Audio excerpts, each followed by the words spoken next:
আচ্ছা ঠিক আছে। বন্ধুরা, চাকরিজীবী ছেলে নাটকটি নিয়ে হাজির হলাম। নাটকটি খুবই দুঃখজনক এবং ইন্টারেস্ট। বুড়া এবং বুড়ির ছেলে বাবু চাকরি করে, বড়লোক মেয়েকে বিয়ে করে সে আলাদা বাড়িতে থাকে। ওদিকে বাবা মা কষ্ট করে বাবুকে লেখাপড়া করে মানুষের মতো মানুষ করেছিল, কিন্তু ছেলেটা লেখাপড়া করে অমানুষ হয়েছে। বাবা মা বাড়ি বন্ধক রেখে ছেলেকে লেখাপড়া করিয়েছে, এখন ছেলে চাকরি করে, কিন্তু বাড়ির বন্ধকের টাকা পরিশোধ করতে পারে নাই। বাড়ির বন্ধকের টাকাওয়ালা তার বাবা মাকে অনেক জ্বালা দেয় এবং টাকার থাকদা দেয়। অবশেষে বাড়ি ছেড়ে তার বাবা মা চলে যায়। বাবু মা বাবাকে চায় না, তাকে কষ্ট করে দিনের পর দিন লেখাপড়া করিয়েছে তার বাবা মা।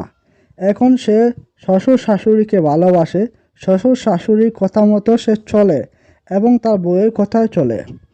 অবশেষে মা বাবা কষ্ট পেয়ে আত্মহত্যা করে মারা যায়।